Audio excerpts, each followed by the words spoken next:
曲君，这芈月乃我大秦朝廷重犯，却身无镣铐束缚。你们一群人对待人犯，是不是太过优渥了？那要看他身价如何。如今的芈月，那可是价值连城啊！哈哈哈哈哈哈！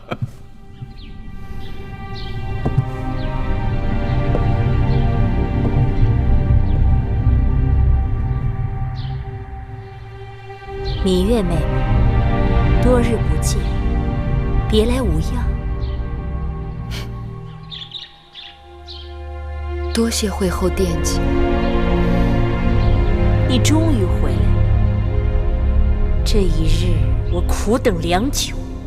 我也曾揣测过再次与你见面的场面，没想到会是眼下这般情景。让姐姐好好看看。自打6岁，在父王的大殿与你相识，转眼快30年了。物是人非啊！你说的对，我有今日，无论好坏，都拜你所赐。怪只怪老天，让你我相生相克。既然姐妹一场，此时你若心生悔意，跪倒在我脚下向我告罪，我虽饶不了你的性命，但可以给你一个体面的死法。你就算杀了我，你仍然掌控不了大秦的天下。你别拿先王的遗诏吓人。我已调查许久，若真有那遗诏，早就出头露面，有迹可循。我也曾想过，或许遗诏在你那儿，那就更好了。只要你死了，那遗诏就会跟着你灰飞烟灭，销声匿迹。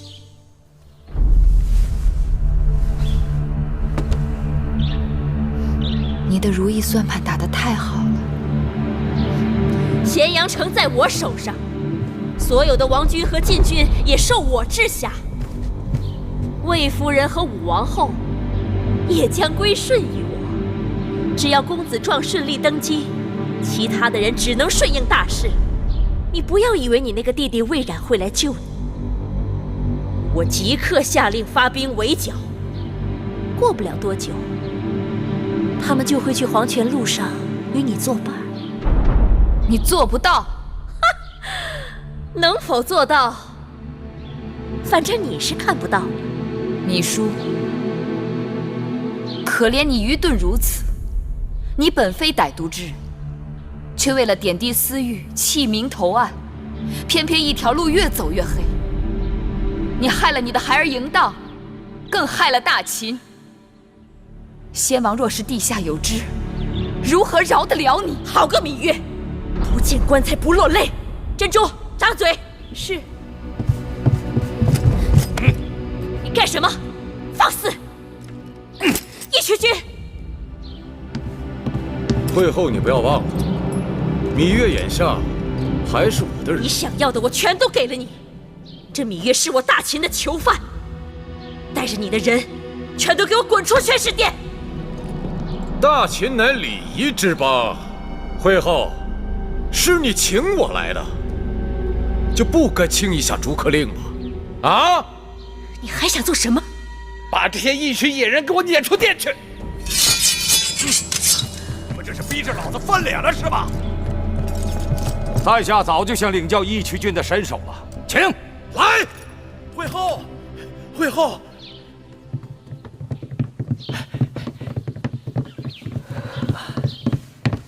武王后和魏夫人给惠后送的大礼到了。他们送的什么？让微臣替惠后看看。有劳了。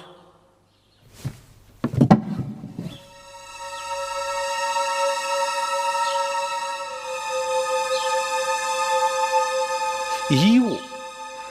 谁的衣物？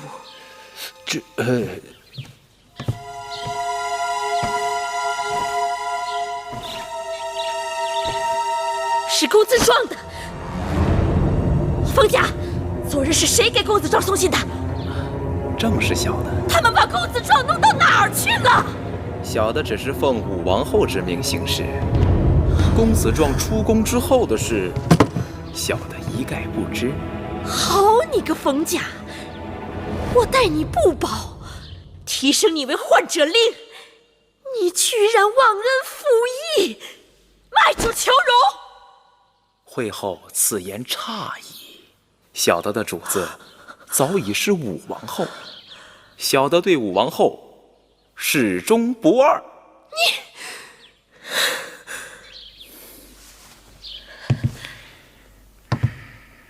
大监冯甲，恭迎武王后魏夫人进殿。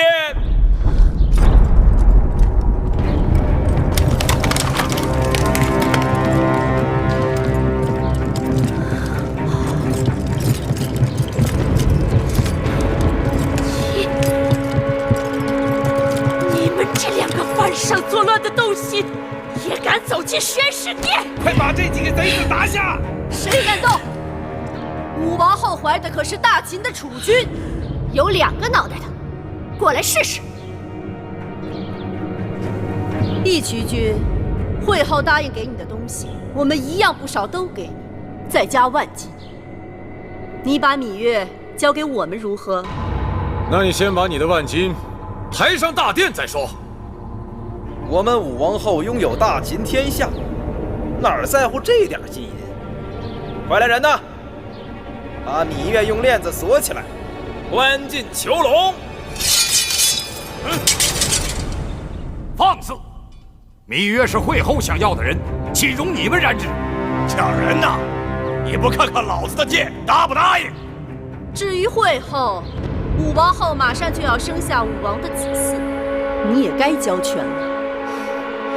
只要我还活着，你想都不要想。惠后，没法子。惠后，再过几日，这宣誓殿就有新王了。哎呦！我该下！魏夫人，还等什么？即刻将人抓起这些妖言惑众、企图篡位之徒！甘相，识时务者为俊杰。新王即将登基，武王后对每一位老臣都寄予厚望。你们把惠后请回交皇殿，这宣誓殿也让他坐得太久了。惠后乃先王遗孀，你们休得无礼！谁敢再往前一步，格杀勿论！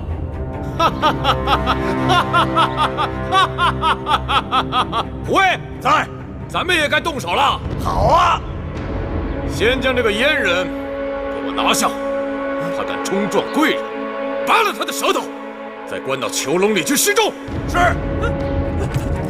武王后，魏夫人，住手！打狗还得看主人呢。哦，这狗还有主人呢。好啊，我倒要看看谁是它的主人。站出来，我连它主人一起打。嘿嘿，过来吧！武王后，魏夫人。好，武王后，义渠君仗义直言，我定会有所回报。不必了。楚离子，进来吧。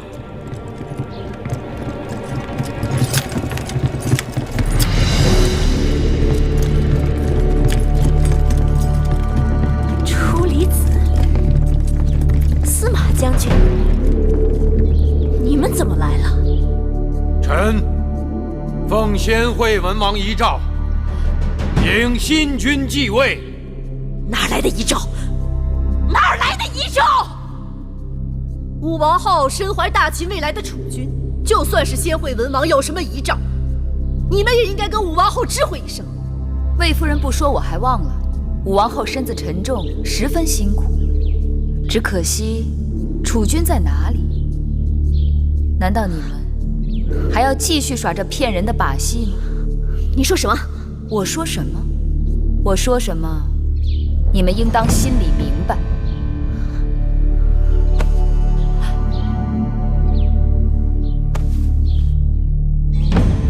不会，你居然是贾月！些人，都给老子闭嘴！王后，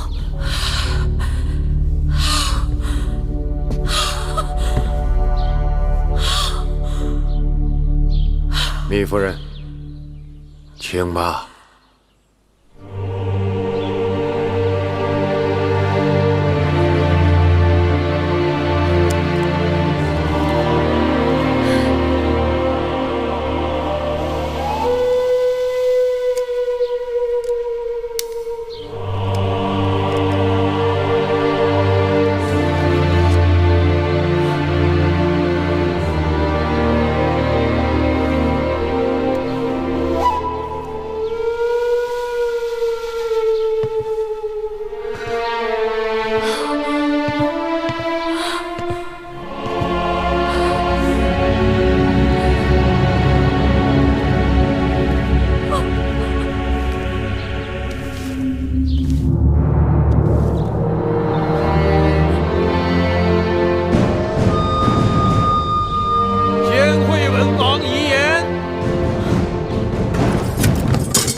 王儿迎继，凯替君子，仁爱宽厚，深明大义，特传位于公子迎继。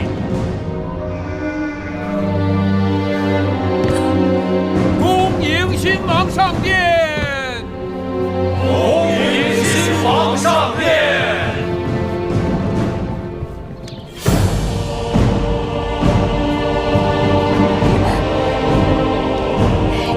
背着我捣鬼！你们疯了啊！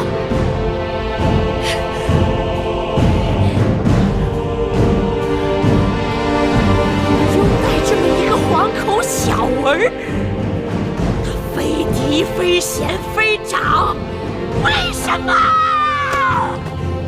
奏魏后，武王后、魏夫人回宫。是。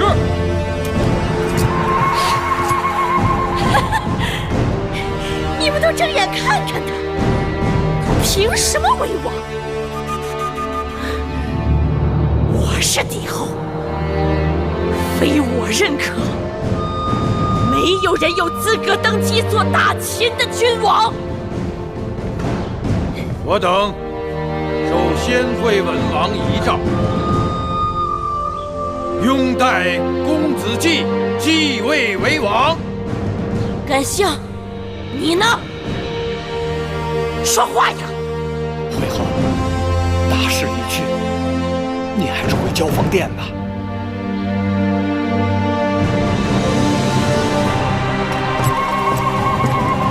好。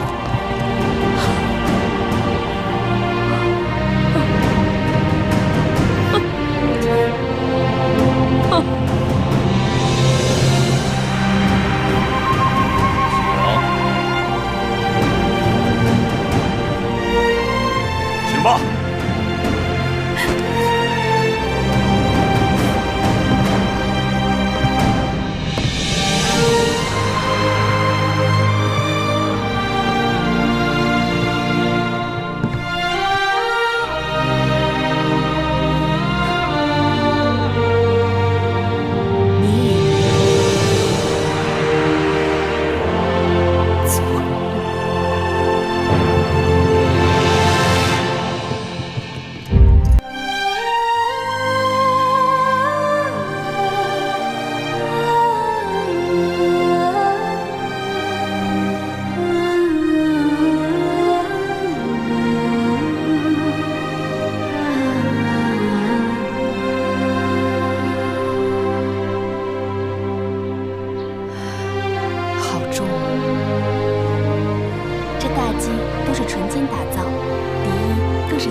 我是说，今日是第一次上朝，心里好沉重。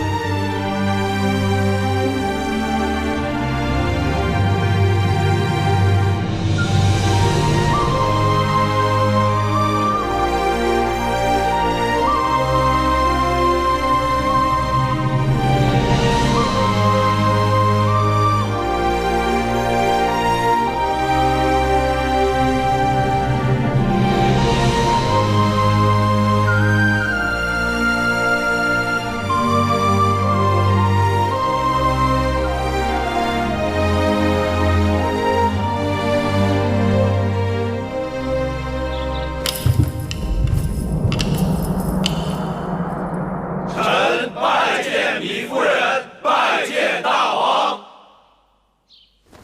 诸卿免礼。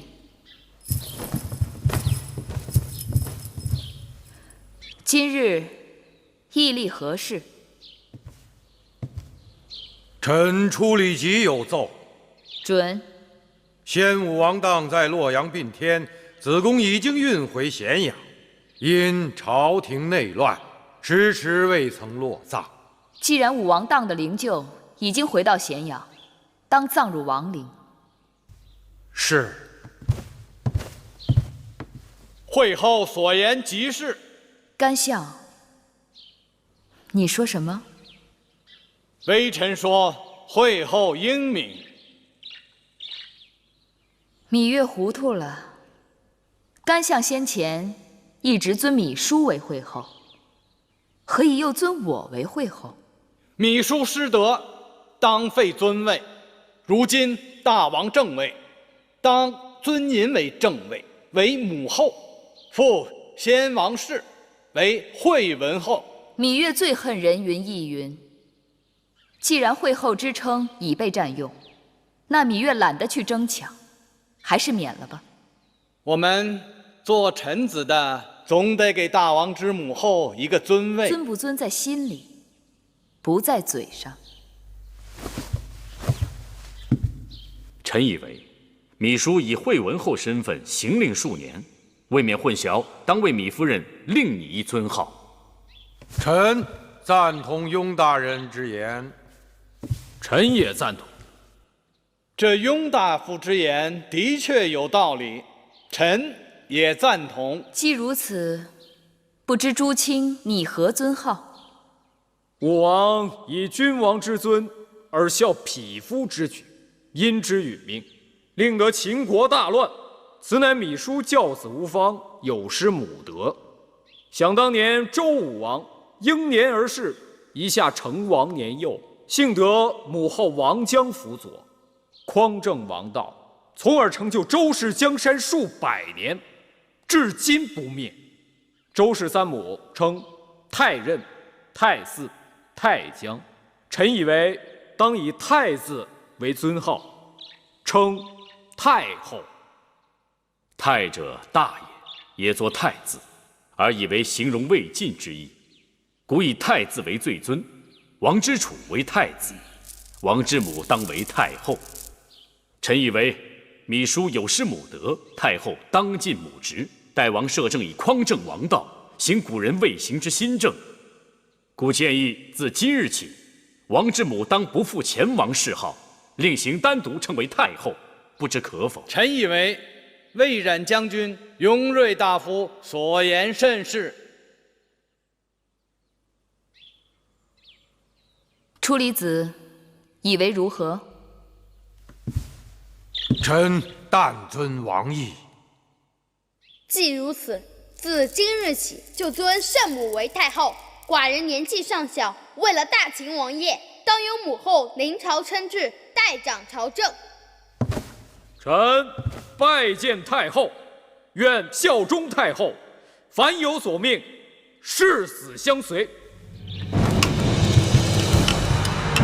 臣拜见太后，愿效忠太后，凡有所命，誓死相随。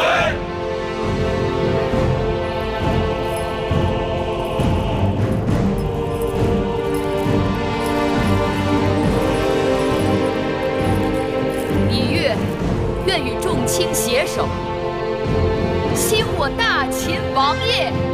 兴我大秦王业，兴我大秦王业。公元前306年，在魏冉和初里吉等人的支持下，秦昭王嬴稷登基。因其年幼，其母芈月听政。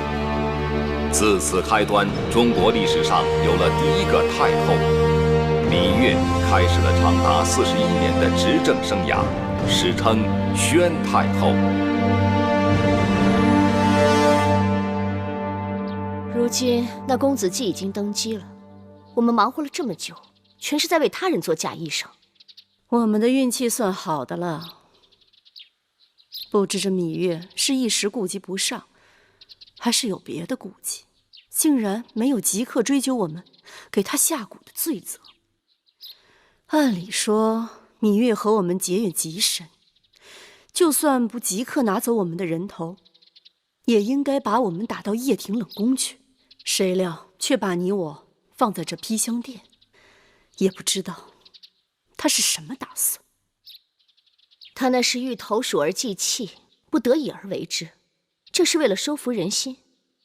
只要华哥哥和诸公子们继续拥兵自重，我想芈月就不会即刻动咱们。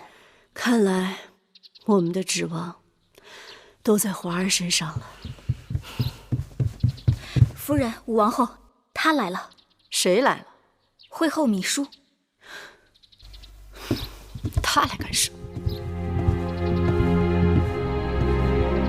会后来了。会后可是宫里的老人了，莫非连规矩都不懂了？到我这儿横冲直撞的，也不事先通报一声。真是一场大梦。先前武王后怀胎10月，信誓旦旦说是荡儿的骨肉，原来只是儿戏。姑母，会后当真还惦记着那孩子呢。真是好笑。那这就是你的孙儿。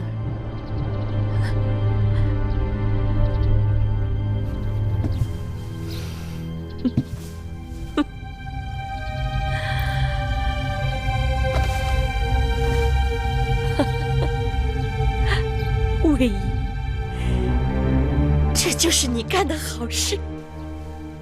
好歹当儿是你的夫君。会后，大王不在了，我跟姑母总得寻条活路吧。沉鱼也好，贾云也罢，可你们不能去害公子壮。我们哪里有害公子壮？我们只是派人把他送到华儿那儿去了。若不是你一心想独揽大权，硬要立公子壮为大王，还使尽手段想除掉我华儿，我们也不会出此下策。哼，你们自以为得计，到头来帮了谁？公子华吗？如今登基的是芈月的孩儿公子季，愚不可及。众臣们拥戴公子季登基，那也只是权宜之计。朝政未稳，人心未定，谁能保证就没有翻盘的机会？咸阳城外与朝堂对峙的10几个公子当中，最出色的就是我华儿。过些时日，这咸阳城还不知道是谁的天下。你只有一个公子华，而其他公子呢？别忘了，我才是先王后。先王所有的孩儿都是我的孩儿，宫中哪个公子要登基，那都得我首肯。更何况，这宫外边还有10几个想争夺王位的公子，我说立谁为王，谁就是王。嫡庶有别，即便你养育公子华30多年，也抵不过母后2字。你再托大，也托不过先王。公子季，他可是有先王遗诏的。大不过先王这话不假，可你怎知道那遗诏不是伪造的？芈月伪造遗诏，罪不可赦。从今以后，国之要政，就要拜托出离子和雍大人你等重臣了。微臣不敢。朕坐于宣誓殿，如坐针毡，纵目望去，大秦内忧外患，国势崩溃。如今是强敌环伺，百废待兴，而新王弱小，势单力孤。你们看，该作何打算才好？武王当在位时，关闭四方馆，只用匹夫莽汉，弃用贤良之才。诸公子之乱，又让上君当年所立秦法名存实亡，军队分成无数派系，国家连年外征内战，人丁减少，田园荒废。最大的症结是，有魏、楚、赵、韩、燕等国军队驻在函谷关外，只等瓜分秦国。依微臣看，这朱公子之乱是当务之急。当初朱公子为争王位而相互残杀，如今新王继位，应设法说服他们，以江山社稷为重，臣服新王。函谷关外军情危急，诸国皆通报要向我大秦派出使者，说是入咸阳朝贺，实则心怀恶意，想与我大秦讨价还价。据可靠消息，前不久魏、楚、韩三国就偷偷派人前往雍城，与公子华密谈。有诸国在公子们的后面煽风点火，想让造反的公子们偃旗息鼓，只怕得大费周折。列国本打算让我们秦人一味自相残杀下去，然后不费吹灰之力便可瓜分秦国。但如今新王继位，他们的如意算盘落空，自然是要赤膊上阵。如此看来，这内忧外患彼此息息相关。可眼下秦国的确是千疮百孔，重伤垂危，我不能再让他经受风雨和战争。秦国渴望休养生息，可列国却不肯给我们这样的机会。如此看来，先对付这5国强敌，那便是重中之重。驱散了函谷关外的虎狼，我们便可腾出手来对付内乱。而朱公子身后没有了列国的唆使，这闹事的心性也就会小了许多。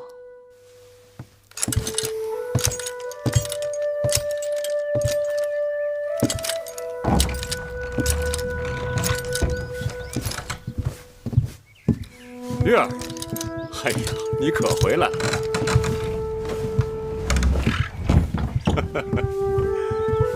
哎，你这模样，好似已经几年都没见到我了。是啊，你在这宣室殿一待就是1日，我都来了好几趟了，也不见你的影子。宫中事务繁杂，百废待兴，我也是身不由己。哎呦，累了。来，坐下说。你们这些秦人呐，无趣的很，有什么事情处理不了的啊？放在我们草原呐，谈得妥就一起喝酒，谈不妥上马开战，有什么事情处理不了的？万事都这样简单利落就好了。好累。今日那些伺候米叔的内侍禀报说，米叔突然兴起，跑去披香殿了。他大概还惦记着武王后的假肚子，给他争王位呢。要是知道了真相，他大概把武王后和魏夫人都恨苦了。这做梦做醒了，总会有点心痛。你们先前这个秦王啊，也算个好汉，但眼光不行，养了那么些个恶婆娘。有几个女子做女儿家的时候，不是冰清玉洁的，可到了这后宫，就菊花为止。这里看起来花团锦簇，却是最荼毒人心的地方。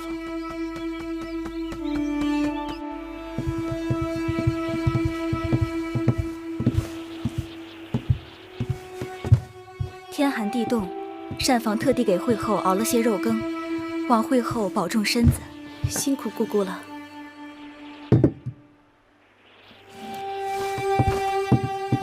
奴婢告退。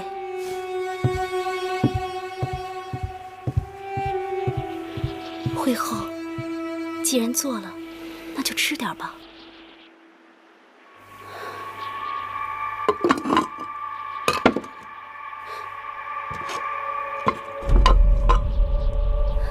惠后，你看，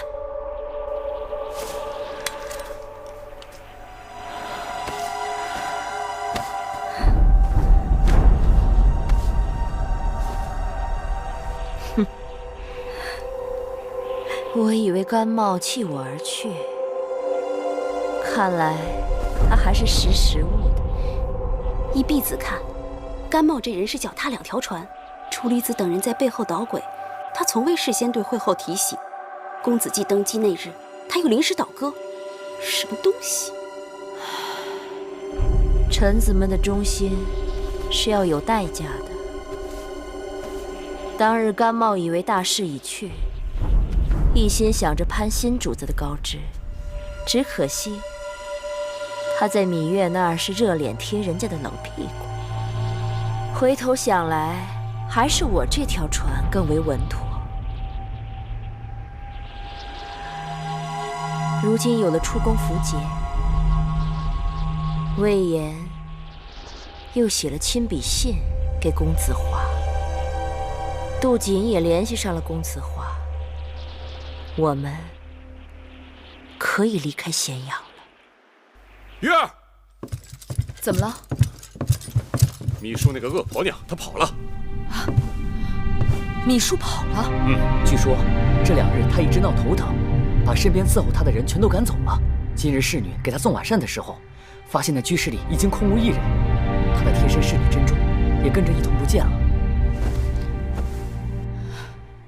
是我疏忽了。秘书在后宫经营这么多年，有不少人得过她的好处，不仅是甘心被她驱使，还有期望她曾应许的荣华富贵。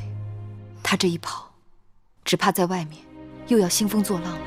月儿放心，我这就去把那个恶婆娘给你抓回来。晚了，都已经过去几个时辰了，不知道她去了什么地方。更何况，眼下咸阳城中兵力空虚，我已派魏冉去了函谷关，接替原来的守将。剩下的禁军里头，很难知道有多少是真正的自己人。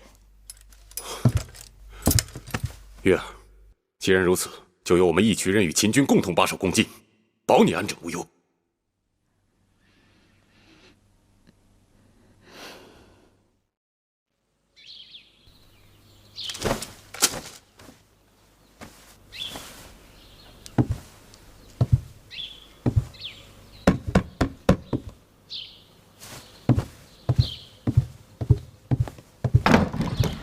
是你？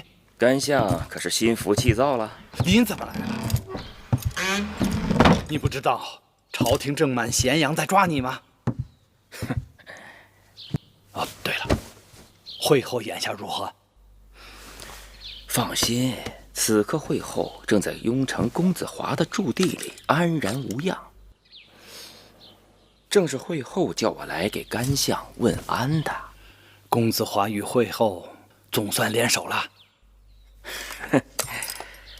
世间没有永久的对手，也没有永久的朋友。公子华需要会后这个母后助他走上宣誓殿的王位，会后要靠公子华的实力打回咸阳，彼此各有所需。当然，那个芈八子也不是个容易对付的敌手。今后芈八子这个称呼不能再提了。是啊，如今要叫太后。太后，这个前所未有的称呼，叫得长吗？都将军，此言何意呀？芈月当了太后，重用处理吉雍瑞、司马错等人，冷落甘相等一干旧臣，甘相不会没有怨怼之心吧？会后和公子华视甘相为肱骨栋梁之臣，此刻会后和公子华正在雍城等着甘相呢。我留在这儿，有留在这儿的好处，眼下还不是走的时候啊。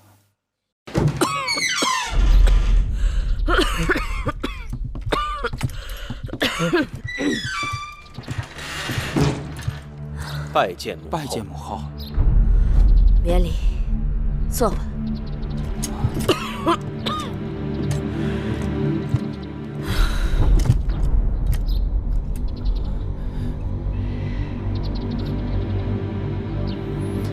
母后已经赐座，我还是不坐了吧？叫你坐你就坐。眼下，我们与咸阳那边的战事陷入了僵局。我找你们来，就是想看看你等有何高见。当日父王杀商鞅而不废新法，而今在朝中支持芈月的那些人，有很多都是在新法实施以后而得以提拔的重臣。新法废除旧的世卿世禄，以军功大小定王族身份之高低。那些没有军功的宗室儿女转眼落魄。对此，甘茂等旧臣和宗室旧族早已耿耿于怀。假如我们宣布在秦国废新法而恢复旧制，如此可以得到各郡县原来封地爵位被削了的旧族支持，亦可打击在朝中拥立芈月的那些臣子们。兄长，高瞻远瞩，高瞻远瞩。好，那就照王二说的办。当日，我已在自己的封地恢复了旧制，深得旧族人心。若真在全国恢复旧制，倒真是可以享者云集。但这全面恢复旧制，重新分封，是要朝廷颁旨的。我是先王正妻，众公子嫡母。眼下，我们的朝廷就设在这旧势力最强，曾是秦国几百年救国都的雍城行宫。储君就是你公子华。所谓天时地利人和，我们颁旨，名正言顺。芈月等人伪造遗诏，当天下诛。只要旧族当中愿意跟我们走的，立即宣召下去，恢复他们旧日爵禄，世袭代代相传。如此一来，只怕秦国真的要乱一阵子了。乱了好啊，乱了天下，芈月母子就能早日父慈。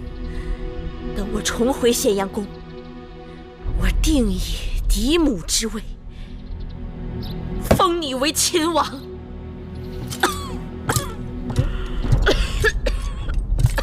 多谢母后。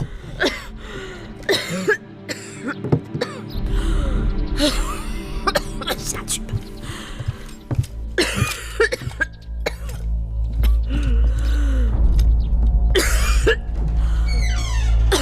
会后，您当真要助公子华为王？自然当真。你看那没出息的公子壮，这才到公子华身边被调教几日，就一副心甘情愿做应声虫的样子，真是亡我当日想立他为大王，看走了眼。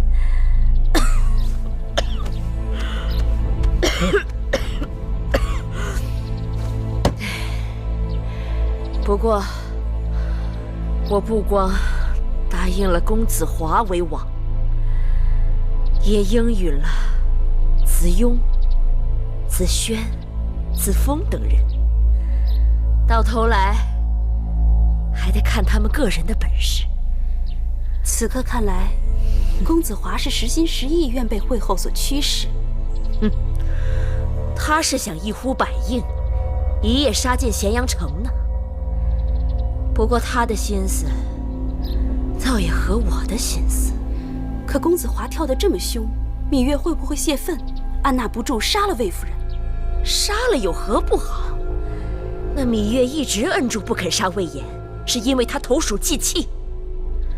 那魏延与魏仪与我深仇夙怨，魏延肯写信给公子华，让他与我联手，还不是想借我之手扶公子华上位？可公子华要一上位，那魏延等人还会对我感恩戴德吗？芈姝逃到雍城，与嬴华联手昭告天下，另立朝廷废除新法，给失了权势的宗室旧族们恢复爵禄，并散布谣言说遗诏有违。这么一来，可有些人要蠢蠢欲动了。苍蝇驱邪，必会有人助纣为虐。但天下有识之士，不会情愿跟他们走的。造反的公子都是先王之后，芈姝又是先王的嫡妻，他们抱团的确是大秦的心腹之患。公子们造反，并非都是情愿。公子华与他们结盟，也并非都是牢不可破。当日武王当猝死，王位空悬，芈姝弄权，有的公子觉得不公，奋起造反。如今王位已定，朝廷不妨给他们指一条更好的路。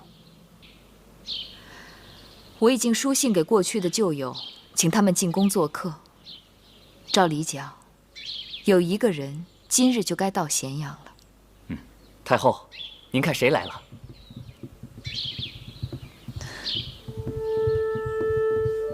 臣妾魏唐氏拜见太后。两位姐姐折煞我了，快请起。谢太后。姐姐们坐。香儿、慧儿，快去烹茶。是。坐。太后，二位夫人许久未见，当好好叙叙旧。雍瑞就不打扰了，告退。只听说姐姐们答应回来，没想到这般快就到了。与太后几年未见，实在想得很。姐姐这几年住在公子池那边逍遥自在，远离咸阳的是非，能把姐姐请回来，真是不易。池儿虽孝顺，可我在那边整日也是闲暇无事，实在烦闷。正巧太后邀我回宫，恭敬不如从命。两位姐姐待我一贯真诚，能来看我，着实让我高兴。先王过世时，木心被芈姝手下所害，亏得唐夫人冒险救下，请太医疗伤。木心还一直未谢过姐姐呢。唐夫人，小的木心，多谢夫人救命之恩。快快请起。太后，妾身惶恐，妾身也只是看木心是个忠仆，不忍他被奸人所害。好在木心命大，若不如此，神仙也救活不了他。说起来实在惭愧，对比唐姐姐，我就差了许多。妾身从不敢冒险得罪谁，只能暗地里做些小事，透个消息，行个方便，只盼着若是在我失势落魄时，别人能看在我素日善心待人的份上，不作践我便罢了。魏姐姐何必客气？宫中的明白人不多，魏姐姐却是其中的一个。为人善谋，我将来倚重魏姐姐的地方还有很多呢。当年芈姝设计，用几个桃子挑拨诸公子，逼迫他们反出咸阳。如今大局已定，该是诸公子们霸占西滨的时候了。不知对此，魏姐姐有何看法？秦国内乱，民不聊生，池儿早就有按兵肃甲之心，只是不知如何取得朝廷信任。公子池明理，又是出了名的孝子，一贯听从姐姐劝告。若愿意率兵归附朝廷，那大王将特意表彰，以此鬼物犯事，说不定可借此逐渐平息诸公子之乱。谢太后如此瞧得起我，妾身不日即刻返回池儿封地，将太后之意转告池儿，定不负太后之托。魏姐姐，你真是帮了芈月的大忙。另外，唐姐姐，你在宫中的人缘最好，与公子雍的母亲又是表姐妹，不知是否愿意出面劝说公子雍母子归降？既然太后信任，臣妾愿意一试。那就拜托唐姐姐了。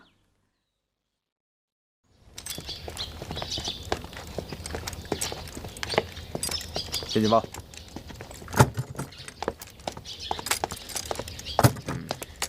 进去吧。哎，等一下。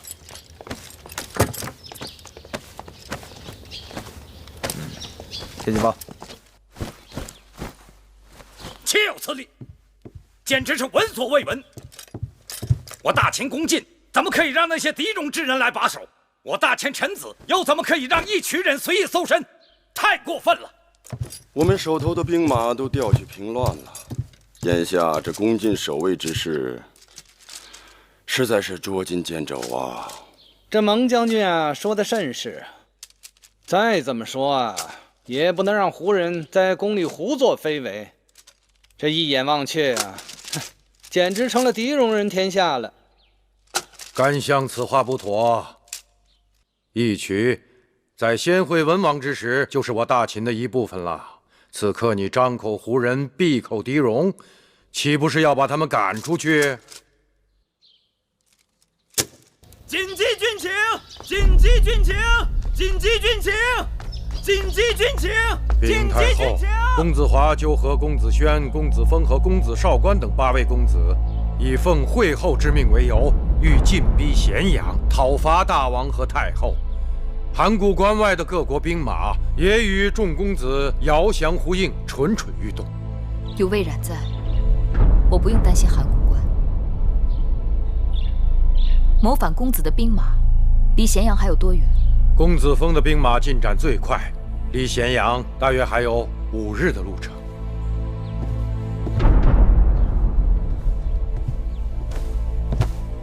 诸位爱卿，你们看该如何应对？照理讲，兵来将挡，水来土掩，但眼下咸阳空虚，实在兵力缺乏。是啊，对方人多势众，来势汹汹，我秦军缺兵少粮。哎呀，这猛虎它也挡不住群狼啊！臣以为，既然是群狼来犯，就该先击退领头狼。公子轩在众公子当中，那是出了名的狂妄自大，需要好好教训他一番。虽说眼下咸阳空虚，但不该忘了，我们还有一支精兵猛将尚未动用。义渠勇士一贯是骁勇善战，忠诚于大王和太后，不如请他们上阵，痛击来敌。义渠勇士曾为国本归正立过大功，近日又协助守卫宫禁，备尝辛苦。俗话说，养兵千日，用兵一时。义渠勇士的长处在于沙场征战，把守宫禁的确可惜。义渠君，此番你若能战胜强敌，我后方自然无忧。太后放心，义渠人定不辱没使命。白将军，朕派你为义渠先锋，协助义渠军作战。记住，一定要打疼他们。臣白起领旨。那函谷关的各国联军该怎么办？天下熙熙，皆为利来；天下攘攘，皆为利往。诸国的兵马，无非是为了利益而来。诸公子身后都有各国的势力，谋反公子能够给他们的，我们也能够给他们。可惜张仪死了，秦国再也没有像张仪那样的辩才无双之人了。那太后的意思是，待我请各国使臣前来咸阳议政。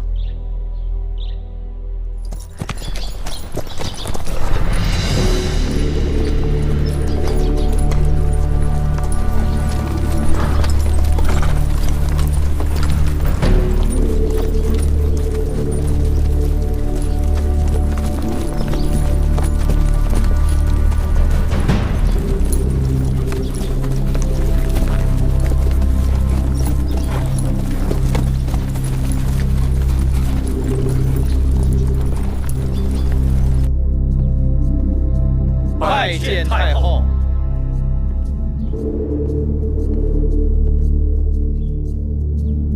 五国使臣已经进宫，既然他们对我秦国各有企图，只怕没有一个是好打发的。如何应对？诸卿可有高见？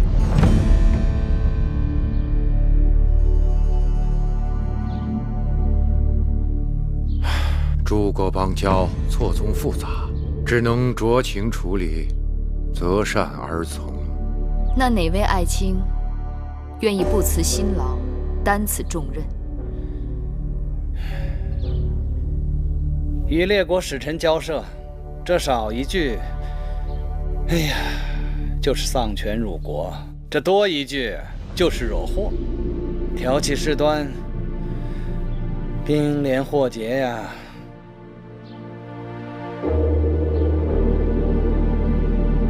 既然如此，那就由朕亲自出马。楚离子，臣在。召使臣进殿。敢问太后，先召哪国使臣呢？自然是先易后难了。先召燕国使臣苏秦吧。太后有旨，请燕国使臣。各位，苏某先行一步了。请，苏先生请。苏先生请。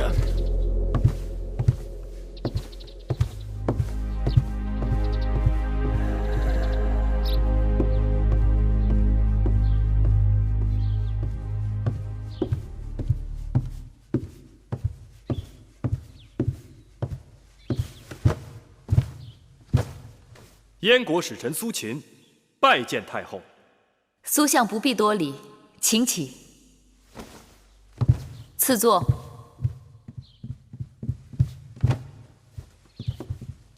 苏相，请上座。谢太后。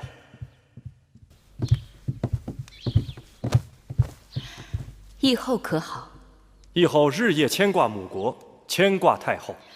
燕国与秦国手足之交，何况当日在燕国，议后和苏子对芈月母子有救命之恩。太后言重了，苏秦乃是凭着良知做事，议后对太后还有秦王，更是出于骨肉之情啊。望苏相转告议后，芈月知恩图报。多年来，秦国与燕国一直交好，因子之之乱，燕王与齐国结下血仇。我有心助燕王一臂之力。待大秦局面稳定，朕打算派人出使，说服诸侯协助燕国讨伐恶秦。谢太后。多年来，齐国一直对燕国怀有吞并之心。只要燕秦首先结盟，并与诸国结盟立约，共同讨伐齐国，定能一举而全功啊！苏相说的极是。只要我芈月在大秦一日，就绝不会食言。多谢太后。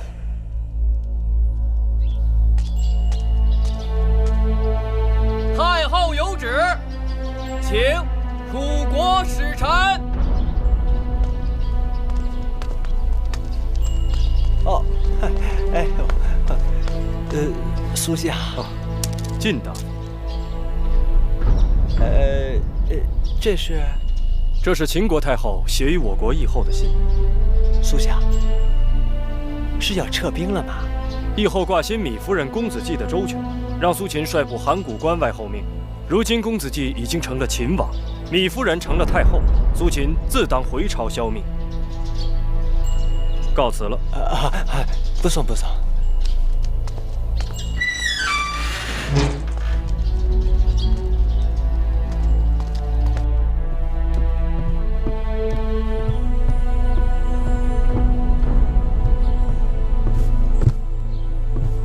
外臣晋上，拜见太后。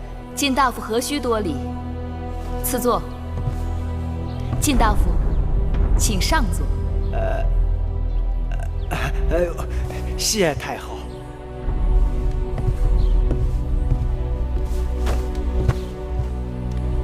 微臣得知大秦新王继位，太后摄政，真是喜出望外，喜出望外呀！太后原是我楚国公主，所以但有所命，我大楚必当全力以赴相助太后。我虽登大位，但内忧外患日夜不宁。如今见到了娘家人的面，得到了母国的承诺，我这颗心终于是放下来了。木心是。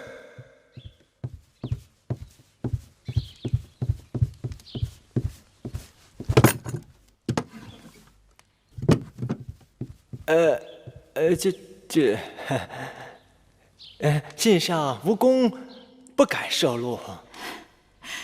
这是芈月对娘家人的一点心意。那谢太后赏赐，十分惶恐，十分惶恐。别客气，我这里还有给王兄和郑秀夫人的礼物，要请晋大夫转交。太后亲情深厚，微臣十分感动。大王派微臣来出使秦国，但是秦楚是至亲，望日后两国依旧能够唇齿相依。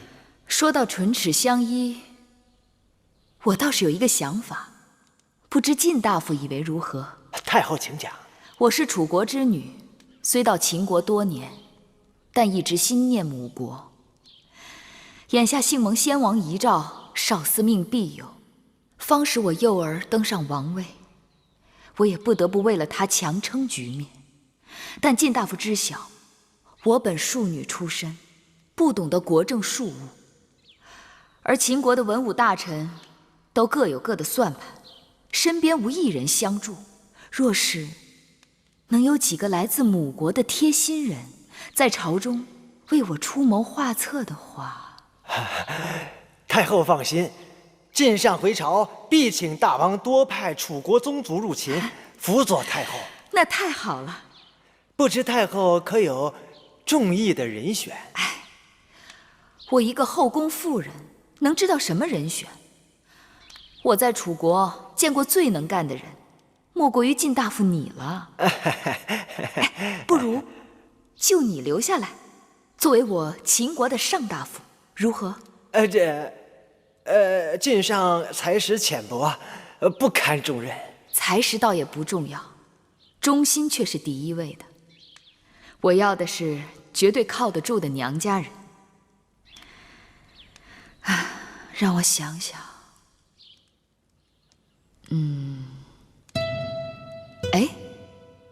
大王的幼弟芈戎在楚国无所事事，不如就让他过来帮我。芈戎？对，芈戎将军那是文韬武略，由他来辅佐太后，那真是再好不过了。晋大夫果然是能臣，须臾间便帮我解了难题，芈月理当给予重报。太后情意深重，让微臣突然间有了一个念头，不知太后意下如何？晋大夫请说。自古以来，两国联盟最好不过联姻。我楚王现有一个幼女，是赵美人所生，长得那是闭月羞花，正好与秦王相配为夫妻。甚好。方才我还在想，先会文王遗下一位小公主，我意欲嫁给楚国公子。妙，真妙，两个亲事一块办，亲上加亲。那秦公主许配给太子恒，如何？太后，如今太子恒不得大王欢心，南后郑袖有意让公子兰成为储君。如果太后把秦国公主许配给公子兰，那南后郑袖必定投桃报李，感恩太后。那如此，秦楚两国患而宾开，一切就有劳晋大夫了。哎呀，怎么，晋大夫有难言之隐？太后啊，此次楚国劳师远行，虽然太后有礼物赠予大王与夫人，可是对手下那些将士们总得有个交代呀。况且我临行之前，老令尹有话在先，不得上庸城，不许外事。所以，太后，您看，这容易。秦楚两国若能结亲，那就让上庸城作为我秦国公主的嫁妆，陪送于楚国，如何？太后英明。太后放心，您交代的事儿，微臣一定办好。那告辞了。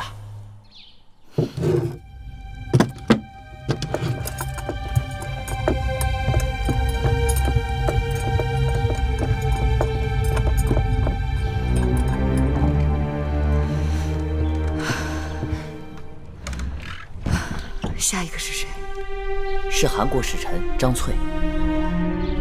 当年武王道为了打通去洛阳的路，曾攻占了韩国的武遂邑。秦国与韩国的仇，说大不大，说小不小。眼下这韩国也是不太容易被打发的。去拿武遂的地图来。是。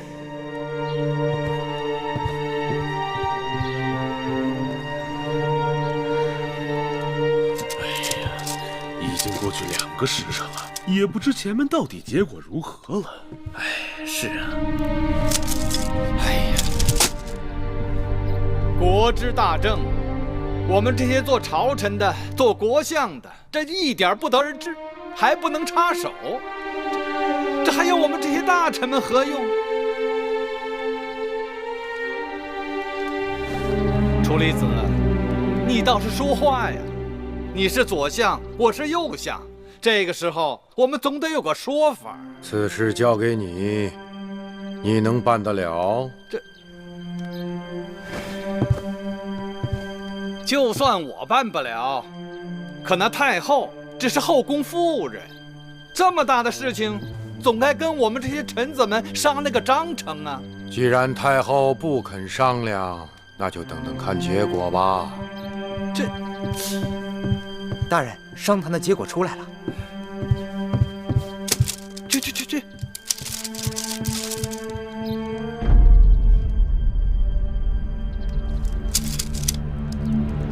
不好了，竟然会是这样！哎，你们快看看，快看看，情况怎么样？丧权辱国，割地。这太后要把上庸割给楚国，武遂之地割给韩国。这魏国要拿走5个城池，还要赔偿赵国和燕国、金帛。我大秦多少年都没有过这种割地赔款丢人之举。司马将军，你是上将军，你该说话。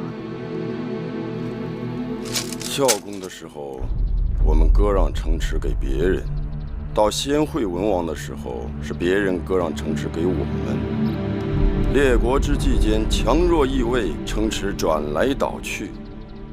干相，你如此渊博之人，是没见过，还是没听过？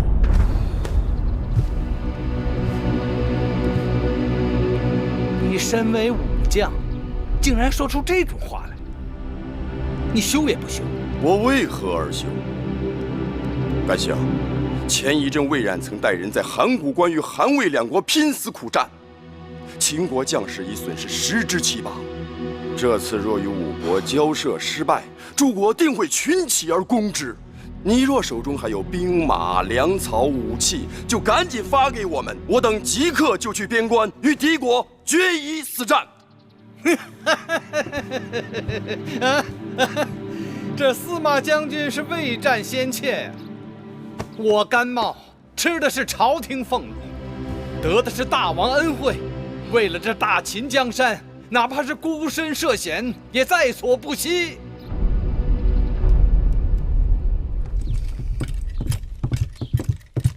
姐姐，我知道，你下了朝会来找我。姐姐，今日诸臣在朝中众说纷纭，莫衷一是，倒也在意料之中。可是，小冉，你不知姐姐坐在宣誓殿，面对各国使臣承诺割地赔款，有多无奈。那每一寸土地，都是先王的心血。壮士割腕是为了保住大秦江山。可小冉不明白姐姐为何对晋上那种卑鄙小人还处处迁就，听由他指手画脚，竟然应下与楚国的联姻。你还记不记得老子上说过的一句话：将欲夺之，必固与之；将欲灭之，必先学之。姐姐的意思啊？吴国打上门来，楚国是领头之人，群狼环伺，晋上便是那恶狼群中最贪婪的一只狼。群狼不好对付，但独狼并不可怕。只要把篮子里的肉扔给他们，待他们散去了，我再一个一个好好收拾他们。更何况，眼下楚国情形特别不同，米荣在他们手中，我时时感到要被要挟，一定要先稳住他们，争取早日让荣帝归来。萧然目光短浅，误会姐姐了。姐姐倒不怕自己人误会，怕的是有些人要趁机蠢蠢欲动，挑起事端。姐姐放心，有小冉在，绝不会让那些人兴妖作怪。得让人看紧那个甘茂，他最近四处奔走，忙得很。另外，我还有些担心处离子。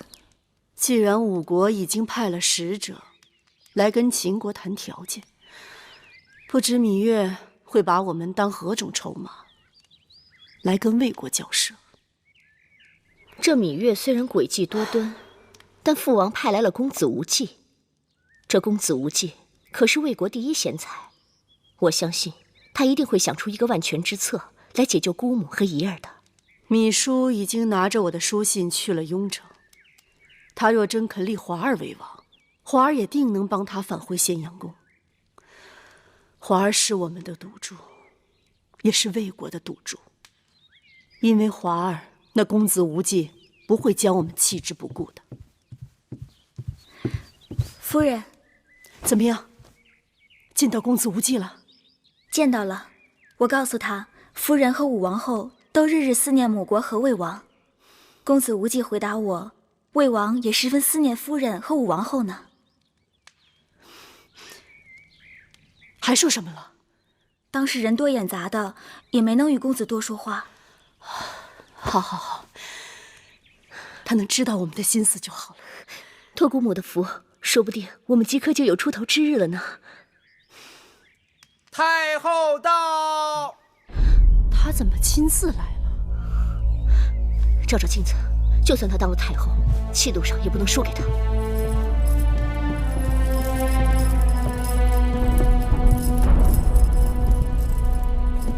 太后亲临披香殿，我等不胜荣幸。魏夫人、武王后免礼。谢太后。昨日我见了魏夫人的贤侄信陵君魏无忌，我们相谈甚欢。魏秦两国已经偃旗息鼓，重归于好。我想这等好消息，当由我亲自来告诉你们，这心里头才踏实。太后不管说什么，我都心里有数。那就最好。魏国拿走秦国5座城池，公子无忌向我承诺，即日起从函谷关撤兵，但是却向我提出了另一个条件，他希望能够奉迎武王后回国。还有呢？还有何事？那我呢？我该如何？公子无忌一个字都没有提及你，我自然没有什么好说的。这不可能，我王兄不会这样对我的。我这一生为了魏国付出了那么多，我为了魏国失去了先王的宠爱，我让秦国有了一个魏国的王后。为了魏国的利益，我甚至招着我华儿的怨恨，而如今我王兄却对我只字不提。他只要略施援手。我已经答应公子无忌，即日起让你随他一同返回魏国。你还年轻，魏王拿你定有用途。我肯放你走，也是因为你的确是个祸害。有朝一日再被魏王送出去祸害别国，说不定还帮了我们秦国的大忙。好了，我就不多耽搁了，你们也好有时间说说体己话，只怕日后难得再相见了。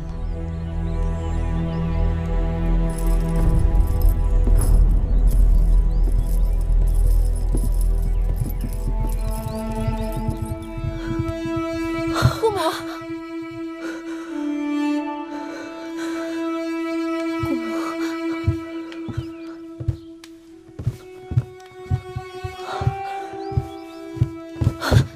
姑母，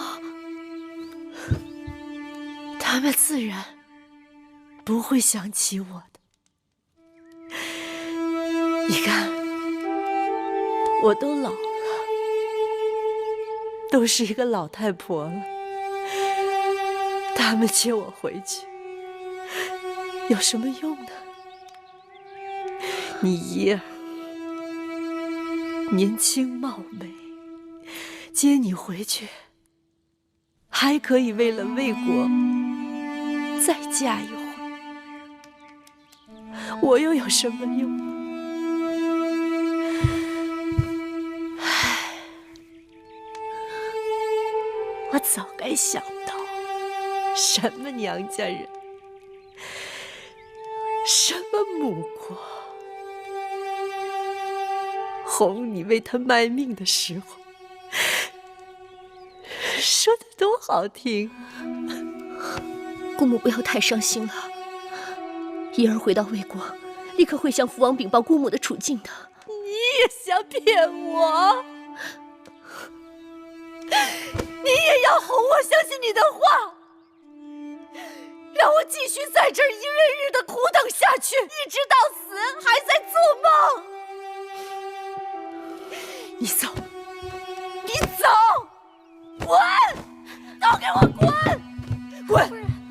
滚出去！滚出去！我告诉你们，我不怕，我什么都不怕，我有华儿。我等着华儿带着卢布仪仗来接我出平乡地，我看着他戴上冠冕，登上王位。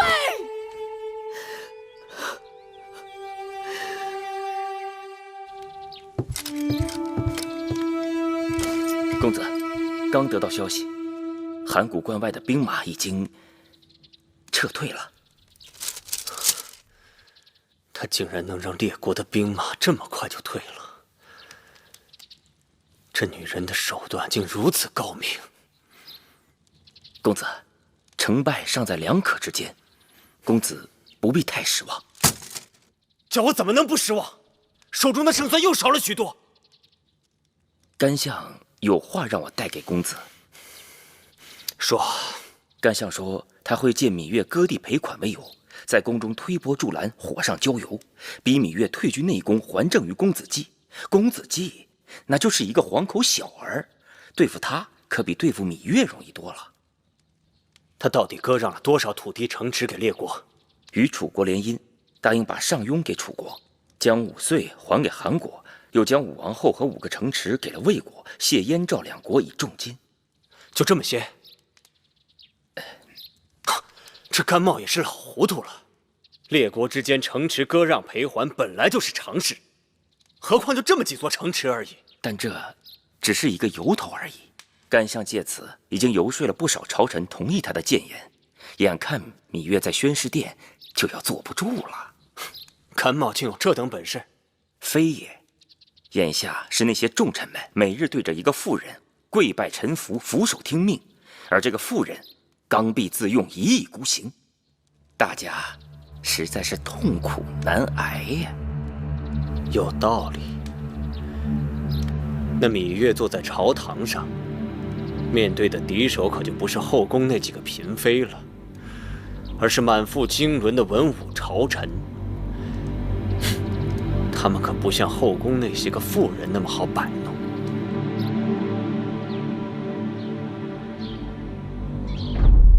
大王在上，臣骨鲠在喉，不吐不快。割地赔款，实乃丧权辱国之举。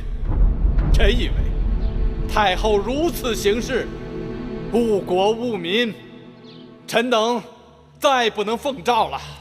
臣请太后退居内宫，还政于大王。臣恳请太后退居内宫，还政于大王。臣请太后退居内宫，还政于大王。是让太后还政于大王。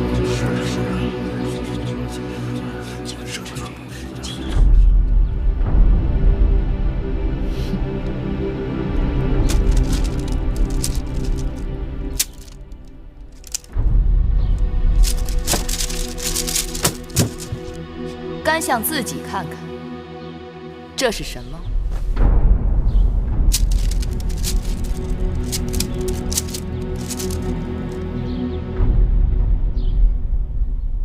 怎么不说话了？朕丧权辱国，朕误国误民。甘相自己私底下拟就的让各国退兵的条约，可是几乎把秦国卖的只剩个咸阳了。当日列国兵马在函谷关的时候，甘相又在何方？出了何力？常言道：“主忧臣劳，主辱臣死。”武王当任用无知鄙夫，向蛮力举鼎身亡。你身为右相，罪当如何？甘茂虽为右相，但无法劝阻君王，所以到了今日，目睹朝堂混乱，才不得不谏言。太后聘击私臣，乃国之乱象也。太后若继续贪恋权力，秦国必将大乱。臣请太后还政于大王，有何过错？秦国内忧外患，你无能御外敌平内乱。如今诸侯兵马退去，你倒会上下串联要挟君王。如此无德无才无耻无能之人，你还敢立于朝堂吗？殿前武士，在，把他给朕逐出朝堂。是。慢！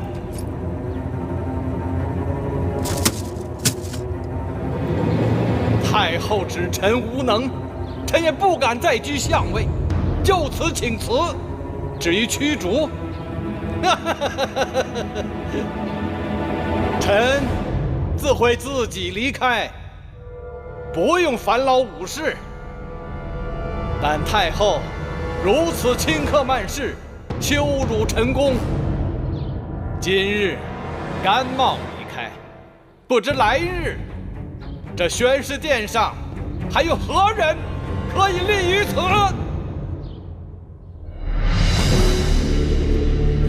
甘相，你不能走啊！甘相不能走啊！微臣请太后三思。臣请太后三思啊！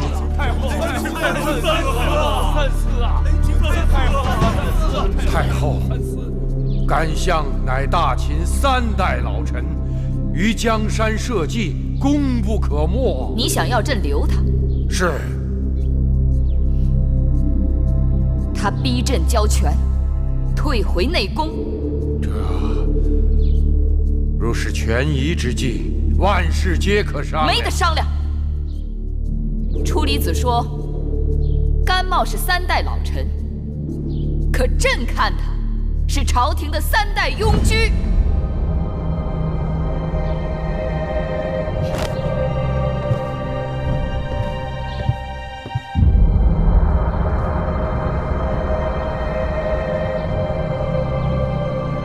芈月立于此地，向天地诸神起誓，只要芈月在宣誓殿1日，便要保内乱平息，保师弟重回我疆土，保大秦再次扬威。谁若自认为比芈月做得更好，那便站出来，朕自行退回。若是做不到，诸君公卿大夫堂堂男儿，就不要再学长舌妇之行径，退朝。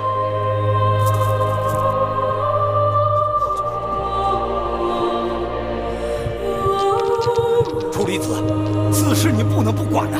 就是不能不管了，不能不管。诸位卿大夫，先回去吧。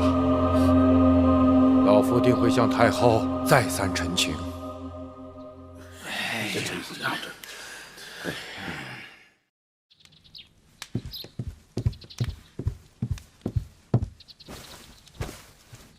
先生，甘相求见。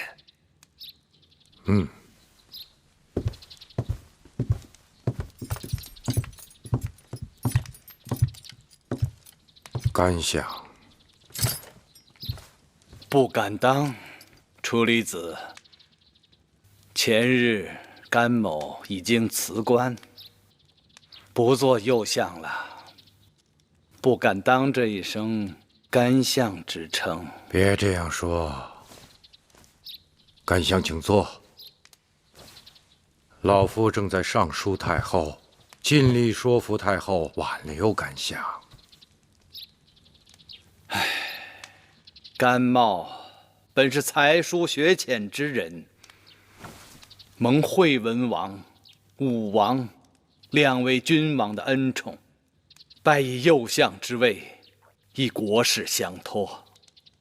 虽然不能够完全胜任，却也是兢兢业业，不敢有丝毫怠慢。甘相不必再说了。恕甘茂直言，芈氏那妇人是大秦的祸星，她居然大坏纲常礼仪，把自己的寝宫都交给了胡人。后宫之事，似乎不该甘相染指。眼下我与那芈氏太后，是她留，我不留。听说那日我走后，他曾在宣誓殿上扬言，谁若自以为能比他做得更好，便站出来，他自行退后。甘茂不才，但敢冒天下之大不韪，自荐能比他做得更好。哦，甘相说说。只要让那芈氏退居内宫，甘茂便能让大秦罢内乱，停内战，休生养息。甘相有把握劝诸公子归降？有。甘相请讲，老夫洗耳恭听。停新政，恢复旧法。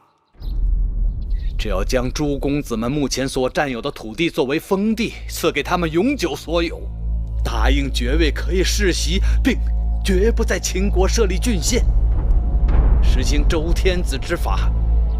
我愿意四处奔波，说服诸公子上表称臣。如此破玉为残，把秦国让诸公子们瓜分成大小碎片，那先王和太后对将士们的承诺岂不落空？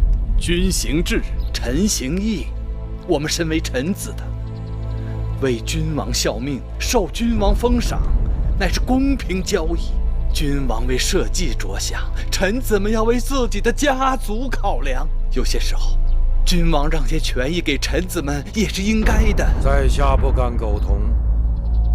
秦国为了实行商君新政，毅然牺牲良多。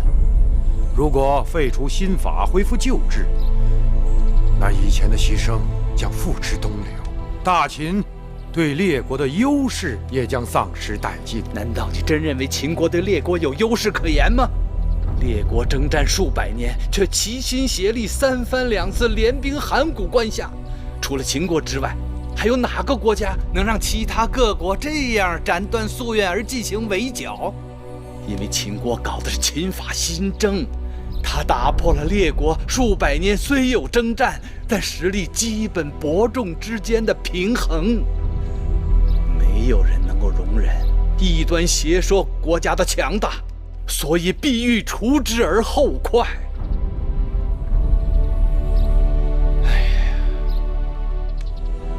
我承认诸公子们割据，恢复宗室旧族在封地上的权利。秦国的确看上去是失去了对列国的优势，但正是这样，才能得到列国的认可，才能得到卿士们的归顺，这才是秦国长治久安之策呀。你今日来，背后得到多少人的支持？如果我说，在我背后的人，比站在宣誓殿上对芈月臣服的人更多，你信吗？信与不信之间。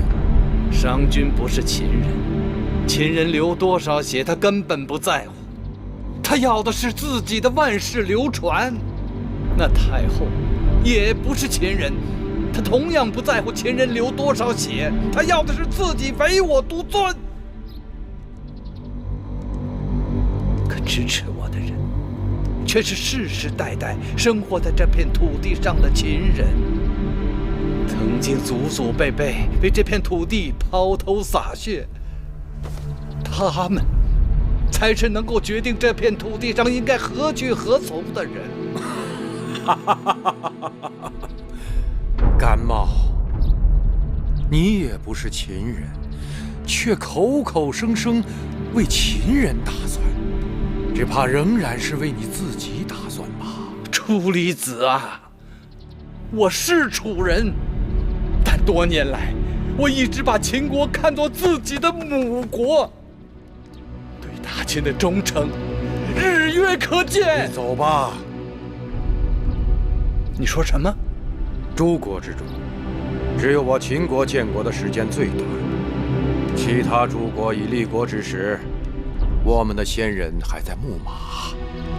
直到周氏东迁，我们在狄戎人手中一分一毫的血战，才有了今日的国土。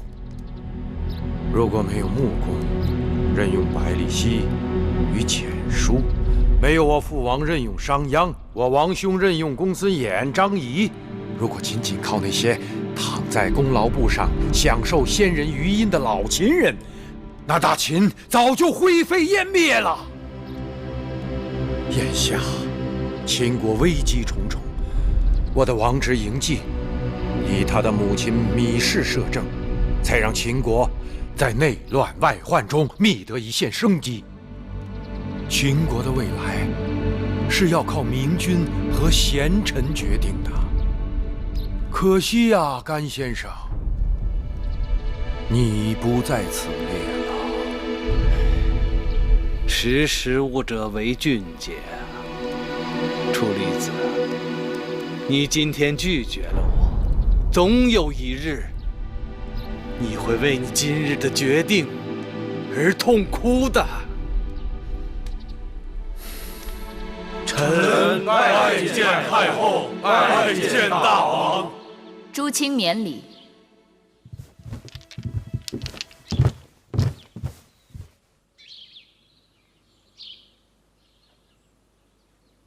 今日早朝，这大殿好像空旷得很。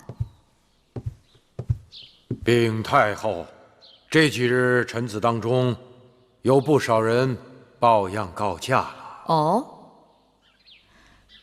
朕并未听说这咸阳城里发了瘟疫，这么多人一下子都病倒了，难免叫人担心呢。楚离子，在。你让太医院的太医逐个到这些个病了的朝臣府上去诊治。朕估计有些人得的都是难以治愈的心病，既然如此，那就让他们在家中安心休养，不在其位，不谋其职，不尽其责。我看他们就再也不必到这宣誓殿来劳心劳神了。太后圣明。太后圣明。晋大夫果真能干。大王，你看他从秦国带回来这些珠宝，真是样样都好。寡人心里清楚，此番少不了你的功劳。大王过奖了。那秦国太后与大王乃兄妹至亲，若不是他想倚仗大王的英武，急需大王帮衬他，怎会如此的谦卑？臣只不过是狐假虎威，谈不上功劳二字。想不到这列国相争，倒叫一个小小的应女占了便宜。锦上，那她的性情如何，才能如何？只不过是一个见识浅陋、胆小无知的妇人罢了。什么主意都要臣帮着拿。臣一说联姻，他马上说亲上加亲；臣一说上庸城，他连眼都不眨，就答应把上庸城送给公主做嫁妆，简直是糊涂愚昧至极呀！孤儿寡母擅主国政，秦国无人矣。那秦国太后还说，要让娘家人帮帮他。娘家人？是啊。他说大王有一个幼弟叫闵荣，在楚国一无所成，不如派过去辅佐他。好啊，这个闵荣确是个无用之人，留在这里有朝一日寡人还要分封于他，能去秦国最好不过。大王，秦楚要联姻，你可要想好，这秦国的公主到底要许配给哪位公子才合适？秦楚联姻是大事，秦国的公主自然是要留给太子了。大王好偏心呐！那太子早已成婚，太子妃又无过错，何必多生事端？倒是我那可怜的儿子子兰，至今还未娶亲，你这个做父王的，就半点心思也没为他着想吗？大王，大王！好，许给子兰，许给子兰。臣妾替子兰谢过大王。大王，谈到两国联姻，不管是公子成亲还是公主出嫁，那都不是朝夕可成的事儿，兵贵神速。既然我们想要秦国的上庸城，就得让他们看出我们的诚意来。那依晋上之见，如何让他们看出我们的诚意呢？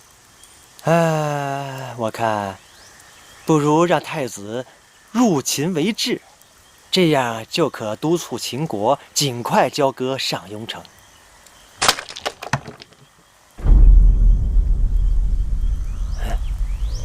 晋大夫真是老成谋国呀！大王，这机不可失，时不再来呀！哎呀，大王，大王！好了，不要再咬寡人了。此等大事，寡人需三思而行。养兵千日，用兵一时。会后对你们的恩惠，要在今日报效了。是。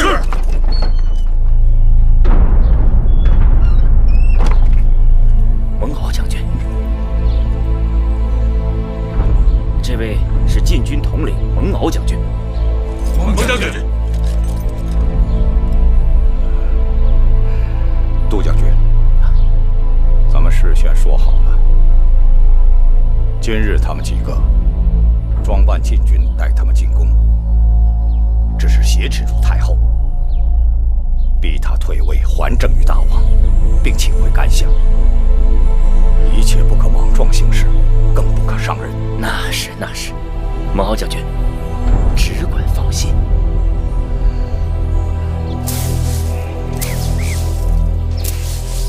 听说了吗？义渠王回来了，说是击退了公子轩，立了大功。那太后还不好好赏赐他？那是当然，也不知是赐爵位还是珠宝。哎，爵位珠宝算个什么？太后已经把自己都献给那个胡人了。大胆！寡人最恨干活偷奸耍滑的人，罚你们把铜陵的水喝干净，若有一滴残留，就割了你们的舌头。是大王。走。大王要去哪儿啊？交房殿。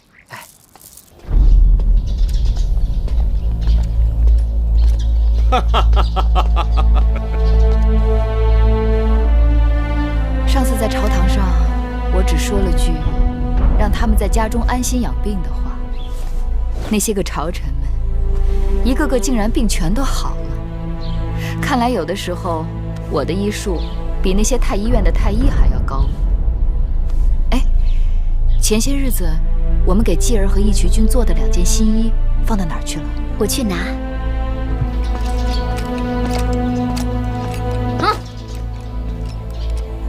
你来这干什么？听说最近朝堂上有人闹事，你母亲呢？义渠君见了寡人，怎么不跪拜行礼？还挺像个大人。小子，这剑可锋利得很，不是你能玩的，小心伤着你。快进去，告诉你母后，我来了。你听着，这是咸阳，不是你们义渠。既然到了咸阳，就要遵循大秦的国法，外臣要入朝就要奏请，得到批准才能进宫。更何况你要进的是我母后的寝宫。我要偏进呢。问问我的剑，就凭你啊！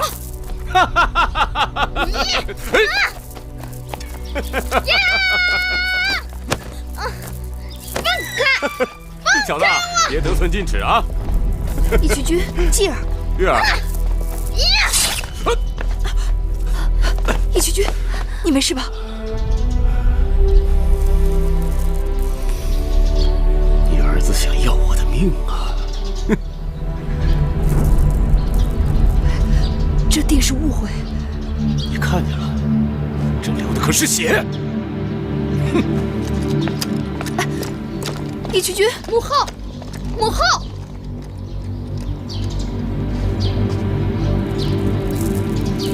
去成明殿面壁思过，我回来之前不许出门。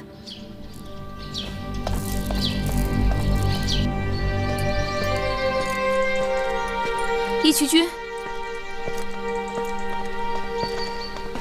义渠君，义渠君，疼啊！弄疼你了。让我看看。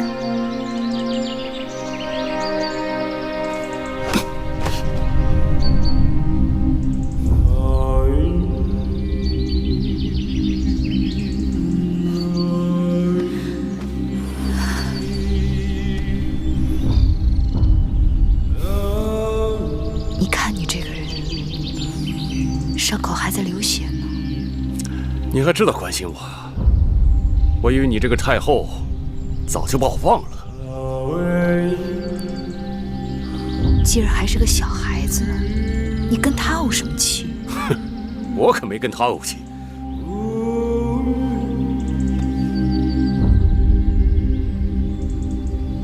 我是跟你怄气呢。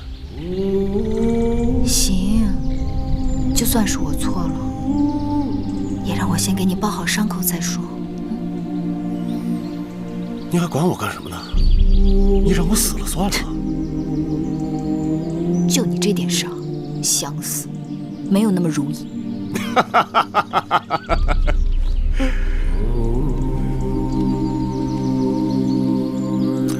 玉儿，叫我翟丽。我知道你叫翟丽。我这个名字啊，是一个秦人给我起的。他说我们是翟戎中的一支，所以以翟为姓。你知道吗？我这个义渠的名字，译成你们的意思就是黑马驹子的意思。他说黑马就叫离。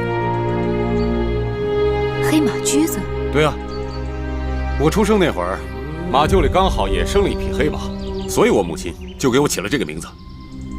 你眼下也是匹黑马驹子，而且是匹野马，一点小事就犯倔脾气。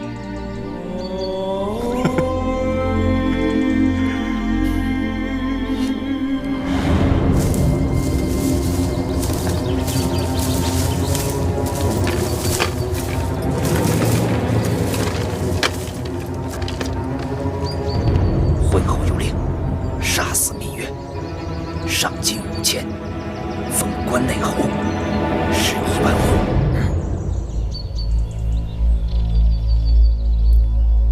别叫我义渠君了，叫我的名字。翟离，黑马驹子。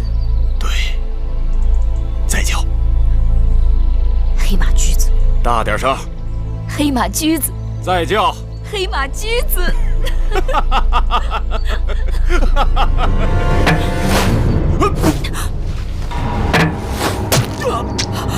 你让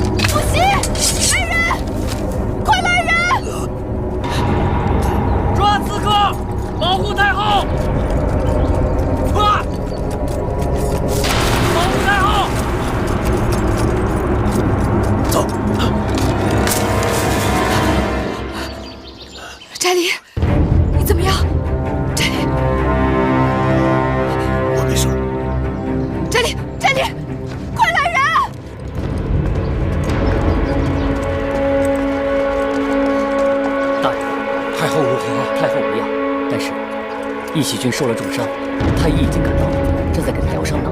宫里怎么发生这种事？那些杀手都穿着禁军的衣裳，这事儿肯定跟禁军有关。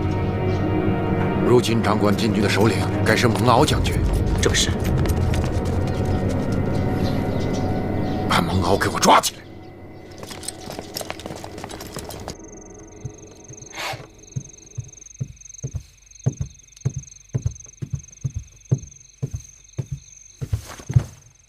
大王，请用膳食。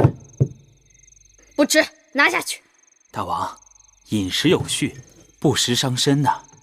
多事。我母后回来没有？我问你，我母后回来没有？哦，刚回来。我去找母后。大王，你还是别去了。怎么了？太后在宫内遇上了刺客，幸亏义渠君替太后挡了一剑，但义渠君却身受重伤。他死了吗？没有，只是如今他住进了哪了？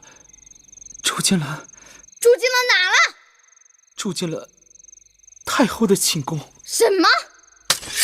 大王，您别去！太后让您在承明殿面壁思过，她还没允准您出去，您不能出去啊！他算什么东西？敢住进我母后的寝宫，他也配！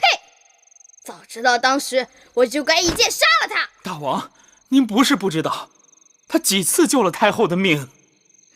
这次义渠君伤了很重，亏得义渠君身子强壮，太医又医治的及时，不然的话。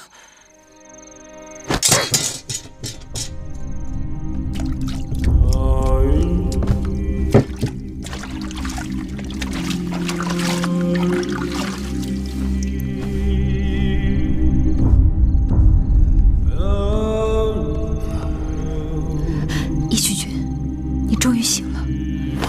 哟，快躺下，别动。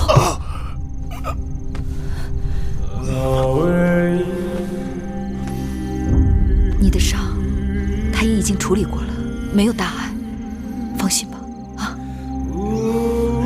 你没事吧？我没事。太后，查到什么了？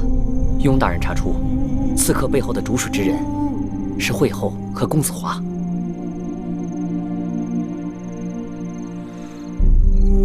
他们怎么会进得了秦宫？是禁军中有人做内应带他们入的宫。如今，这些牵连之人都已经被关押起来，等待太后处置。好了，我知道了，你下去吧。是。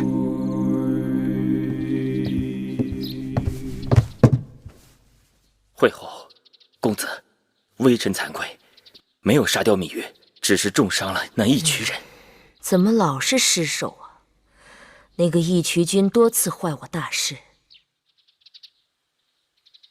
早能除掉他就好了。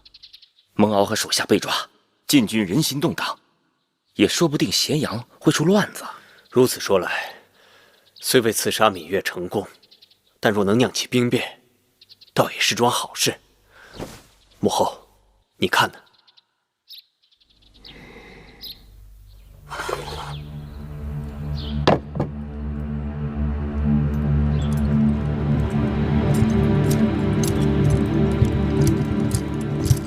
太后，小冉来了。臣协助雍大夫查办刺客的案子，查出了以禁军头领蒙敖为首的一批内应。蒙敖？白起将军听说此事，气愤不过，带人围了禁军大营，抓了不少人，都捆得跟猪羊似的，说要大开杀戒，全部砍头，被我和司马将军暂时拦住。眼下咸阳禁军人心惶惶，情况紧急，万一发生兵变，你带了那些个被捕的军将名册吗？哦，这就是。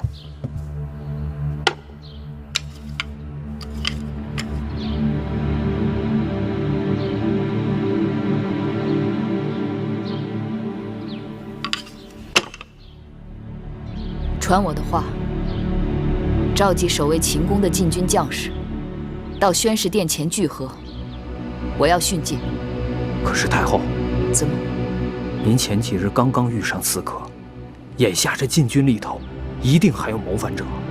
禁军当中，肯定还有勾结诸公子之人。但不会整个禁军都靠不住。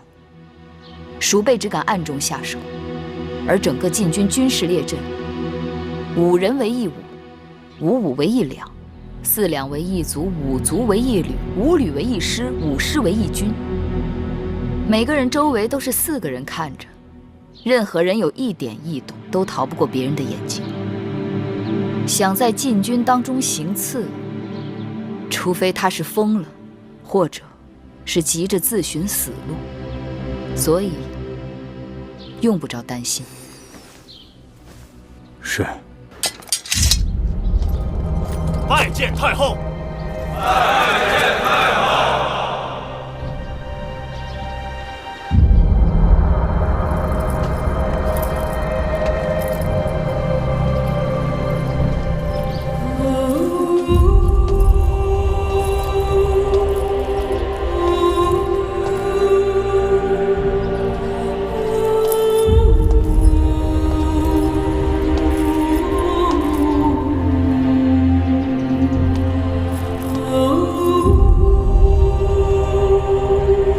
将士请起。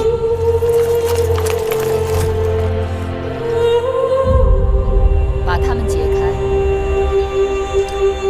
太后，解开。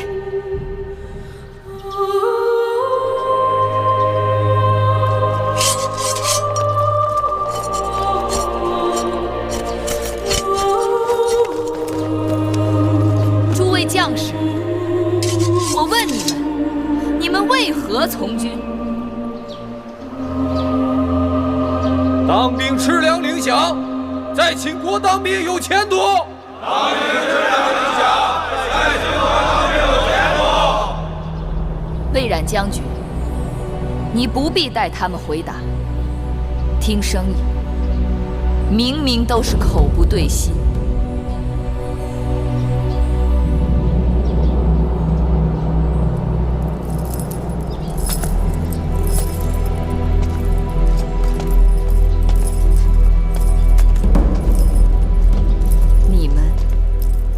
为什么要造反？让你还位于大王，请回干相，与诸公子罢兵。朕当者，就真的有违天意？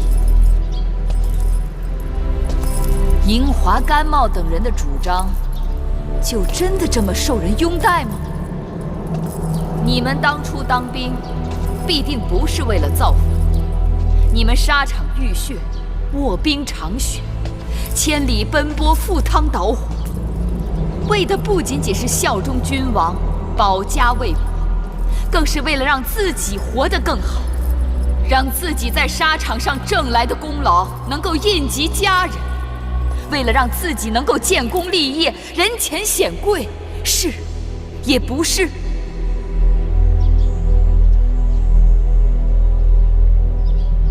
今日站在这里的，都是大秦的佼佼者。你们是大秦的荣光，是大秦的倚仗，是也不是？是。我大秦曾经被人称为虎狼之师，令列国闻风丧胆。可就在前不久，5国陈兵函谷关外。可我们却束手无策，任人勒索宰割，这是为什么？我们的虎狼之师呢？我们的王军将士呢？都去哪儿了？大秦的将士，曾经是大秦的荣光，可如今却是大秦的耻辱。当敌人兵临城下的时候，你们不曾迎敌为国而战，却在王位相争中自相残杀，这就是你们的作为。曾经，商君之法约定，只有军功才可受爵，无军功者不得受爵。有功者显荣，无功者虽复无所荣华。可有些人就是不愿意遵商法，要恢复旧制，所以派人来杀我。你们也不情愿，也不想实行新法，是吗？为何你们站在了靠祖上余荫吃饭的旧族那边，自愿成为他们的鹰犬？助纣为虐，使得他们随心所欲，胡作非为，使得商君之法不能推行，兄弟相残，私斗成风。你们的忠诚，不献给能够为你们提供公平、军功荣耀的君王，却给了那些对你们作威作福、只能赏给你们残渣剩饭的旧族们，是吗？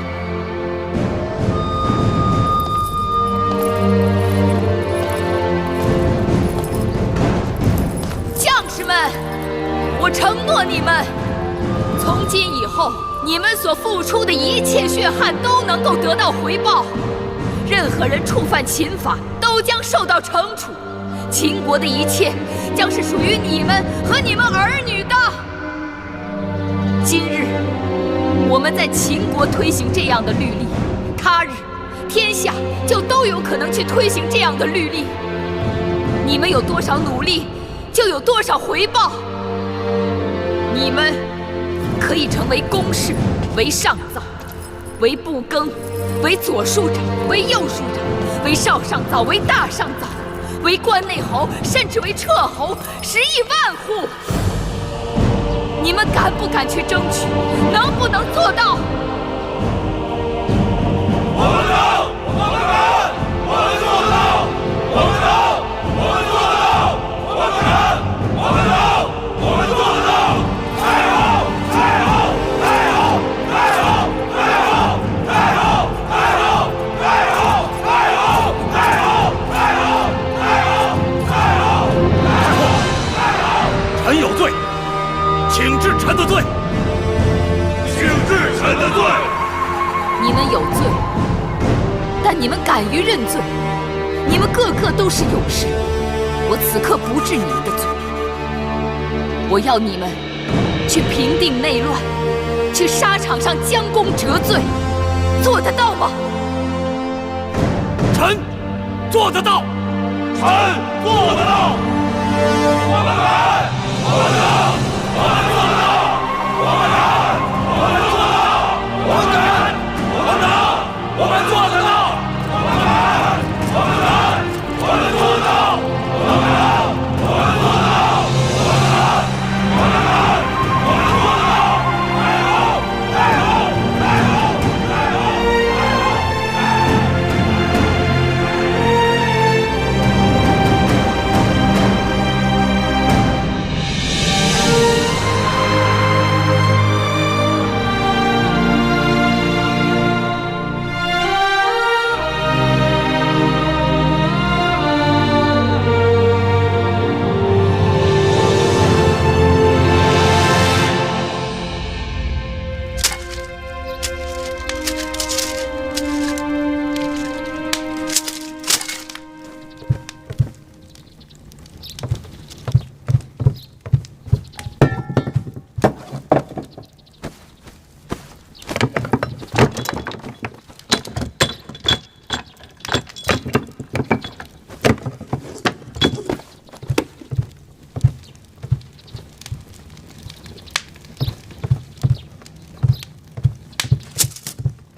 甘茂去了雍城，是蒙敖将军出手说甘茂是刺杀太后一案的首犯，所以他就仓皇出逃了。哼，去了也好。太后此言何意？甘茂是朝中老臣，树大根深，若留在咸阳，定会不甘寂寞，时时煽动朝廷故旧与我们闹事，让咱们眼前不得清静。这下他走了，倒是成全了我们。甘茂此人自命不凡，而芈姝与公子华之间本来就貌合神离，如今又添了个甘茂，只怕他们勾心斗角的机会更多了。这样才好。眼下我们先不攻打雍城。司马将军，朕命你领兵南下平定巴蜀之乱。遵旨。魏将军和白将军，我要你们分头去平定那些在咸阳周边趁乱聚集起的小股散兵游勇。我要咸阳100里之内安然太平。臣领旨。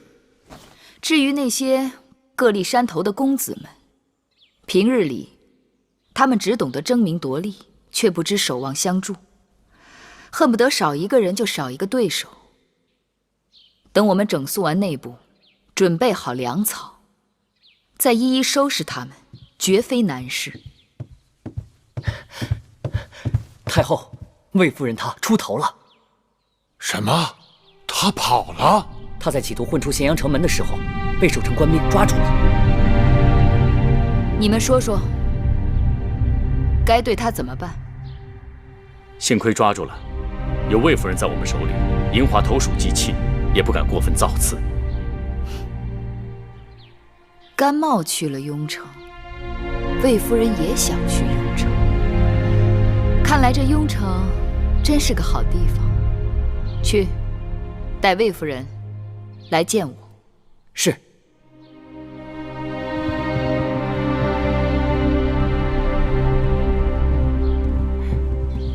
太后，魏夫人来了。见着太后还不下跪？不必了。木心在，给魏夫人烹茶去。是。你已经抓到我了，要杀要剐随你便，不必假惺惺的。魏夫人说的奇怪，我为何要杀你？坐。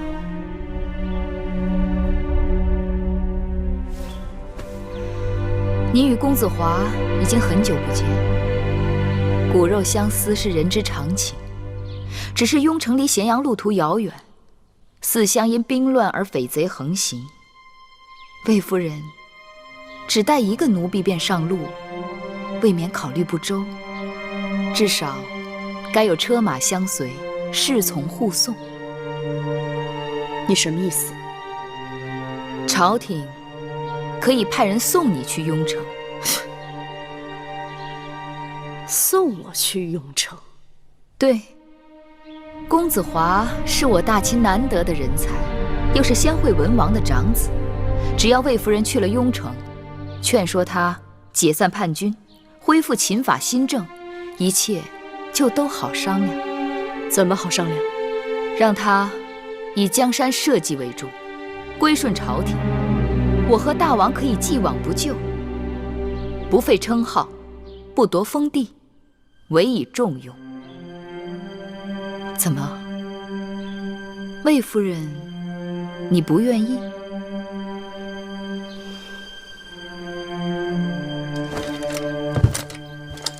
臣甘茂拜见惠后。甘相快请起。我等苦盼甘相，如盼甘霖，如今得到甘相前来相助，实在不胜欢心。芈月要将大秦带到衰亡之路，我蒙2代先王恩惠，不能不站出来啊！甘相所言极是，那芈月倒行逆施，你我当然要同仇敌忾。去，给甘相上茶。是。请。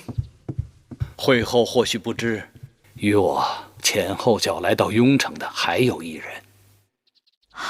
谁？公子华的生母，魏夫人。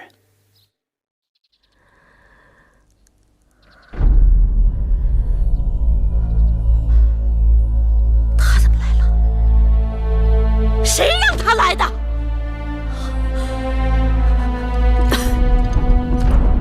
公子。母亲，孩儿不孝，让母亲受苦了。华儿，快快起来！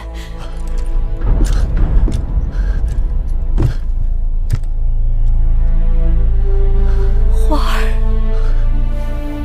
母亲，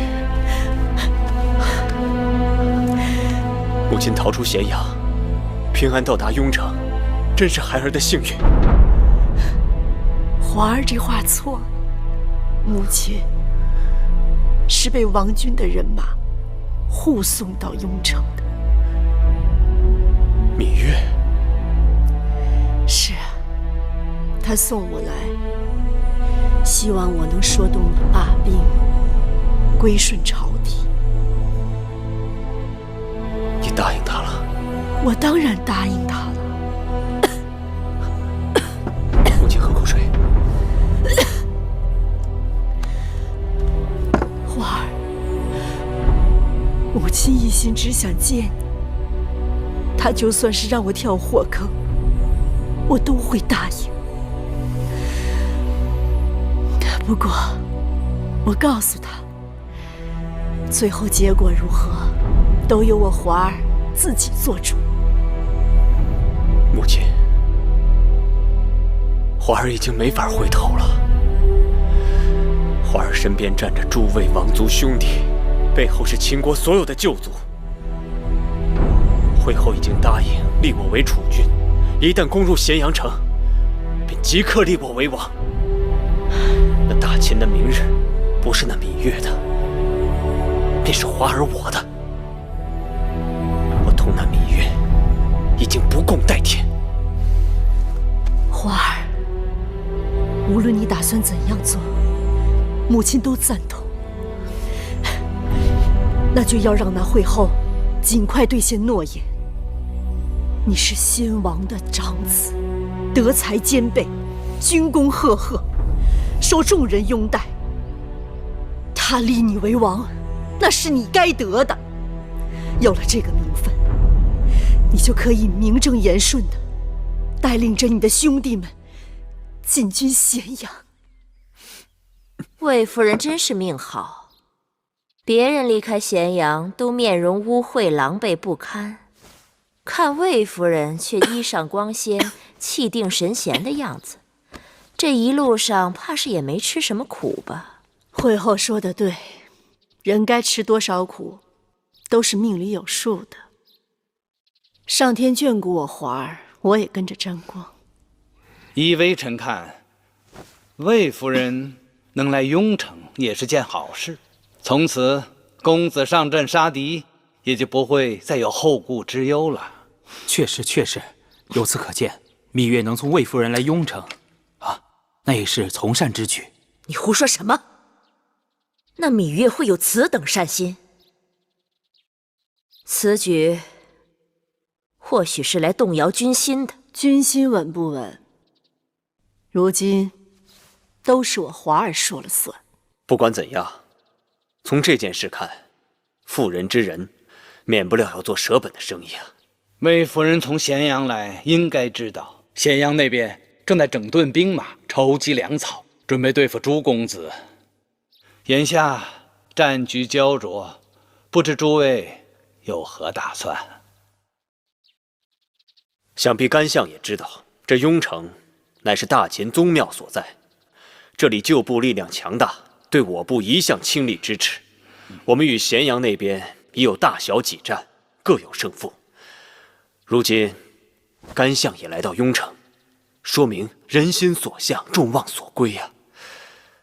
昨日和母亲商讨后，想做一件大事。请说。咸阳那边与我们是王位之争，也是一场名分之争。母后是嫡母，而芈月那妇人的身份却只是个八字。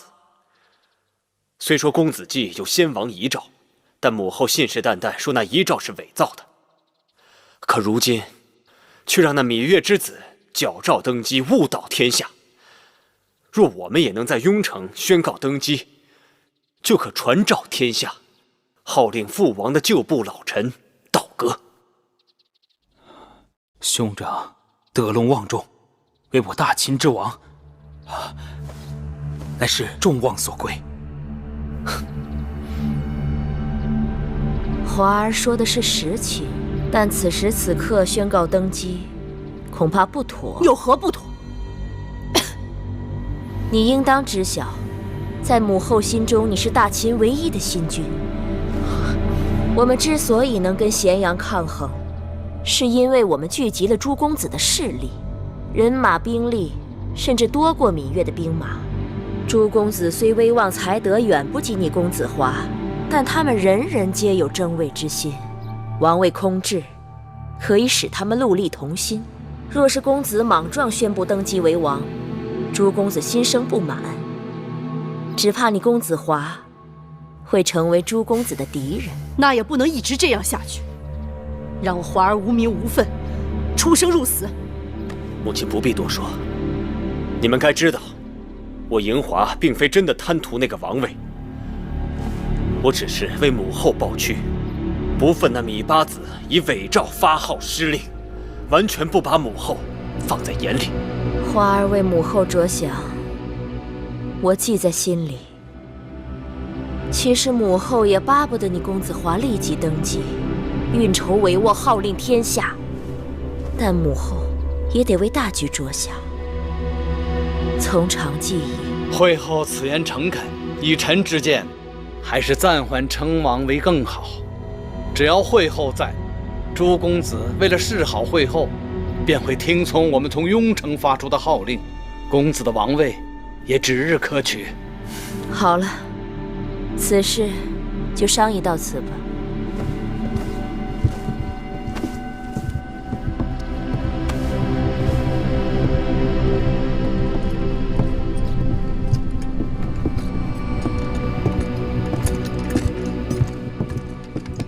花儿，千万不要上他们的当，他们都是虚情假意，用好话来蒙骗你的。孩儿看得清清楚楚，他们想让我带兵进攻咸阳，我却偏偏在雍城按兵不动。